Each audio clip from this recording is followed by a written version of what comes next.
Vous savez que j'aime bien ce personnage grand anticapitaliste, révolutionnaire, je sais même pas, mais on va plus dire anticapitaliste.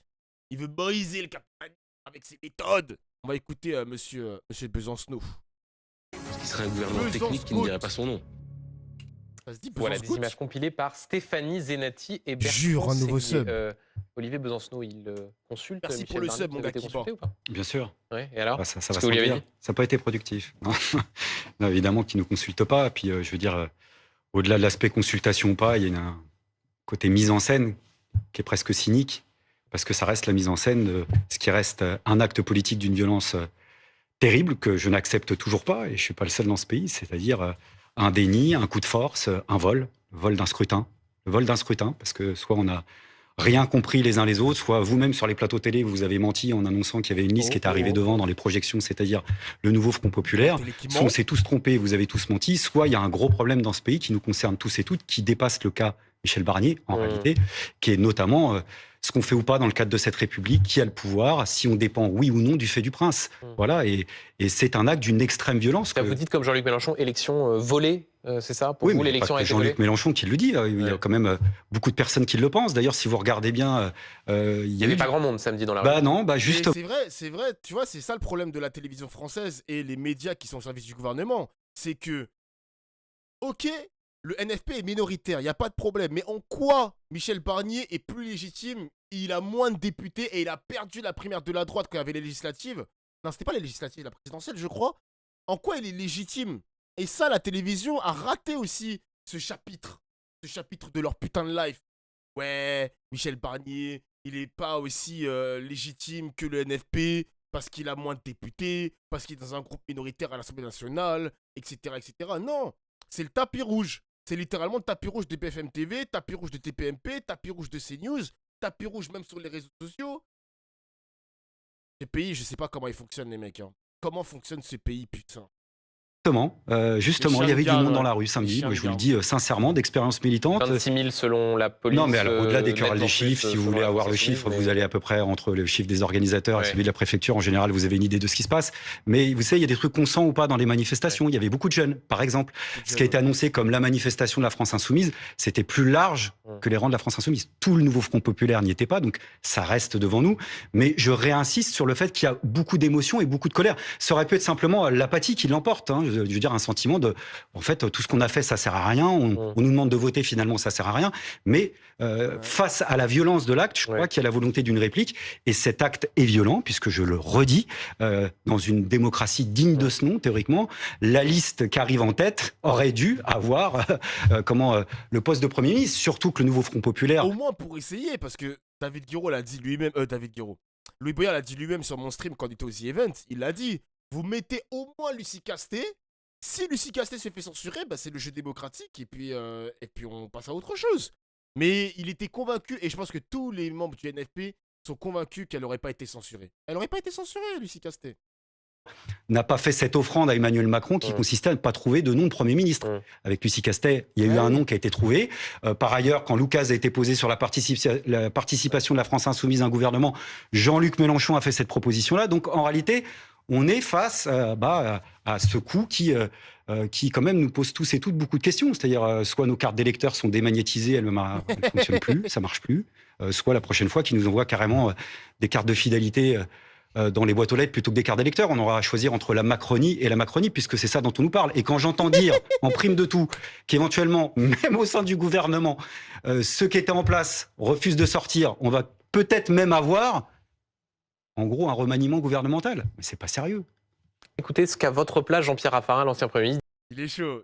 Franchement, les gars, ces moments de télévision où il y a des punchlines, c'est ça, tu vois, c'est ça, les gars, qu'il me faut. C'est ça qu'il me faut. Disait sur ce plateau hier soir. Si. Mais vous allez voir qu'il y aura des gens de gauche dans son gouvernement. Ah bon? On prend le pari. Ah bon? On parie est là? Mais oui, on parie est là, tiens. Ça changerait quelque chose, ça, Olivier Besancenot, qu'il y ait des gens de gauche qui intègrent ce gouvernement? Et vous y croyez ou pas? Qui est Philippe Poutou au ministère de l'Intérieur, par exemple? Je suis pas certain que ce soit l'hypothèse la plus plausible. Non, mais disons que le coup de l'ouverture à gauche, bon, c'est vieux comme la Sarkozy. Hein. Bah ouais, quelle gauche? Une gauche molle, la gauche social-démocrate de Glucksmann, la gauche parti socialiste qui veut pas d'une politique de rupture. Quelle gauche? Genre, les fameux macronistes de gauche, exactement, genre. Nicolas Sarkozy a fait des ouvertures, de fait, à des personnalités dites de gauche. Je ne crois pas que l'histoire retienne jamais que les gouvernements Nicolas Sarkozy aient fait une quelconque politique de gauche. J'ai déjà vu des gouvernements de gauche qui menaient des politiques de droite. L'inverse n'est jamais arrivé, même avec l'ouverture. Donc tout ça, ça participe de cette mise en scène qui essaye de maquiller, mais en plus en jouant sur la longueur avec des effets d'annonce, les vrais faux mercato, tout ça est un peu pénible. Quand on le ramène une fois de plus à la violence de ce que j'essayais d'évoquer tout à l'heure, je rappelle que j'entendais les jeux de procédure parlementaire auxquels je ne suis pas forcément le plus accoutumé, soit, mais qu'est-ce qui empêche Emmanuel Macron de nommer Lucie Castet, d'avoir un gouvernement et que ce gouvernement soit censuré? Même cette marche-là n'a pas été effectuée. Donc ça en dit long. C'est d'ailleurs ce que disait François Hollande ce matin à la radio. Il disait au fond, Emmanuel Macron aurait sans doute dû passer par cette première étape-là. Et François Hollande, si j'ai bien compris, allait voter la motion de censure. Donc de fait, comme quoi tout arrive. Comme quoi tout arrive. Attends, quoi? Attends, Lucie Castet à la tête du... Enfin, Lucie Castet première ministre, François Hollande aurait censuré Lucie Castet, sérieusement? Attends, j'ai raté un épisode, les mecs. J'ai raté un épisode? Non. Attends, mais qu'est-ce qu'il a dit, Olivier Besancenot, là? François Hollande, si j'ai bien compris, allait voter la motion de censure. Donc, de fait... Mais la motion de censure de qui? Sur le Michel Barnier? Ah, c'est pour Barnier, d'accord, ok, j'ai eu peur, oui, ok, j'ai mal compris, excusez-moi, my bad. Comme quoi tout arrive. Excusez-moi. Comme quoi tout arrive. Et surtout, comme quoi ça nous dit quelque chose de la situation politique. C'est que je ne sais pas si ce gouvernement est déjà mort-né, mais il est déjà en grande difficulté parce qu'à l'image de la crise de régime que nous sommes en train de vivre. Parce qu'en fait, tout ça se fait, parler de bienveillance, avec la bienveillance du Rassemblement national, pour dire les choses de manière très diplomatique. Dans un cas de figure, ils vont gouverner de bonne entente, de coexistence, je ne sais pas quoi. Merci les cabinets conseils. Dans l'autre cas, ce sera quoi? Un gouvernement qui sera sous curatelle renforcée du Rassemblement national. Dans les deux cas, il y aura des crises régulières. C'est-à-dire, le cas de figure qui a été annoncé et décrié par rapport au nouveau Front populaire... Et ça, pareil, crise de régime, crise politique, genre les médias, ils ne voient pas qu'il y a un problème. Il n'y a pas de breaking news en rouge. Crise politique, crise de régime, etc. Genre, sur aucune chaîne de télé, genre, pour eux, tout va bien. Pour eux, tout est normal. Tout ce qui se passe dans la 5ème République est normal. Eh bah, putain. Ah là là là là là. D'ailleurs, les gars, petite parenthèse. Aujourd'hui, Antoine Léaumont, il a partagé un tweet de BFM TV qui épinglait Darmanin. Vous savez que Darmanin, en ce moment, il est au cœur d'un scandale avec des SMS qui ont été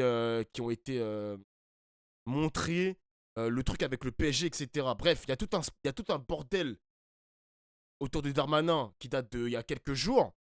Et BFM TV a supprimé le tweet. Genre, je comprends pas. Genre, ils ont supprimé la news qui parlait de Darmanin épinglé dans une affaire, SMS leaké, etc. Je me dis, mais attends, mais la charte de Munich qui veut que le journalisme doit montrer absolument tout ce qui se passe dans son pays. C'est bizarre. Moi, je trouve ça bizarre. Comment fonctionnent les informations maintenant, là? Je comprends pas. Ils sont au bot de la droite et à la Macronie. Mec, c'est trop bizarre. C'est trop bizarre. Ah là là là là. C'est une excellente nouvelle. Darmanin est dans une sauce. Mais les gars, mais vous dites que c'est une excellente nouvelle. Vous pensez que ce mec-là va faire 1 jour en prison?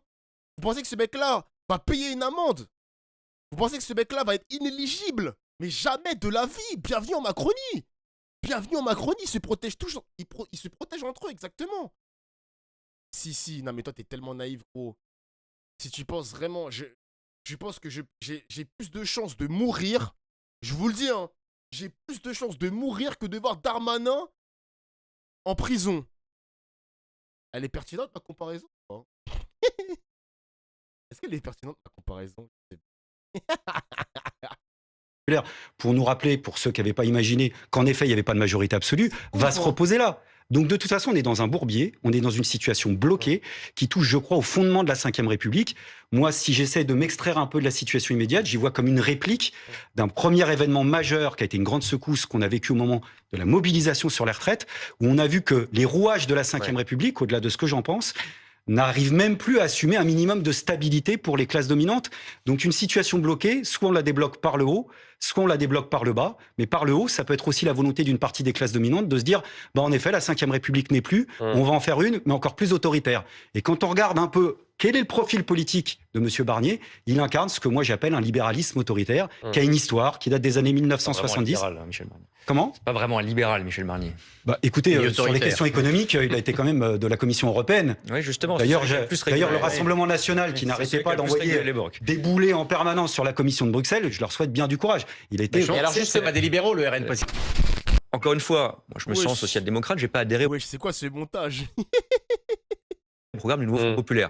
Mais je serai membre du Nouveau Front Populaire, j'irai dire, Michel Barnier, c'est pas mon truc, mais je le soutiens s'il fait le SMIC à 1600 €, ou s'il ouvre le débat sur les retraites. Parce que ça, c'est concret. Non, mais il le fera peut-être pas. Vous souriez, Olivier Non, Besançon. non, mais disons qu'il n'y a pas trop de suspense, quoi. Je veux dire ça comme ça. Ouais, d'accord, mais Non, mais personne... il s'est déjà prononcé sur ces ou questions. quelque chose d'intermédiaire. Mais personne ne fait cet effort de dire je soutiens un gouvernement sur tel programme ou contre tel programme. On est en crise de régime ou pas? Moi, je pense qu'on l'est, ouais. Mais c'est pas nouveau, hein. C'est pas nouveau. Et vous verrez que de toute façon, y compris sur des questions essentielles comme celle du budget, la crise se réinvitera. Donc, on a un problème substantiel. Et pour la gauche, ça serait l'occasion, dans le cadre de l'action, de rediscuter de questions essentielles. C'est est-ce que oui ou non on sort du présidentialisme et sortir de ne pas simplement être prisonnier du jeu parlementaire et institutionnel, même s'il faut qu'il soit fait. Parce que, par exemple, les procédures de destitution de Macron qui reposent sur tel ou tel article, un jour ou l'autre, Emmanuel Macron peut se présenter à vous en disant il y a l'article 16, c'est les pleins pouvoirs, Oui. c'est la 5e Ça, République. c'est ni évoqué, ni Non, mais c'est ni- envisagé. Non, mais d'accord, mais ouais. partez pas tout de suite comme ça, c'est-à-dire que c'est dans la Constitution. Oui. Voilà, donc ce que je suis en train C'est d'expliquer, approuvé c'est par que pour dénouer La Constitution. une crise qui fait que la République, telle qu'elle est, ne répond plus ni aux attentes du bas de la société, ni en haut, il faut que nous, on renoue, je crois, avec ce qui serait une démocratie qui fonctionne du bas vers le haut plutôt que du haut vers le bas, et en finir à gauche, avec une certaine culture du présidentialisme, voilà, et sortir avec des propositions démocratiques qui feraient qu'on pourrait avoir une assemblée démocratiquement élue qui décide d'un certain nombre de choses, y compris de questions économiques, et dans un agenda qui soit discuté. Si j'ai juste un mot, mon souhait, ce serait que les organisations membres du Nouveau Ouais. Front Populaire, et même plus largement, se retrouvent au plus vite, arrêtent de se renvoyer la balle, et organisent une coordination des actions qui est bien nécessaire, parce que le combat est loin d'être terminé. Merci beaucoup. Et ouais, Olivier Besancenot qui veut d'une gauche soudée et unie, hein. Normal. Moi, j'aime bien l'écouter, hein. Il est basé, exactement. Il est trop basé, ce mec. Qui d'autre que Olivier Besancenot, les mecs? Qui d'autre que ce GOAT? Olivier qui parle bien. Bah oui.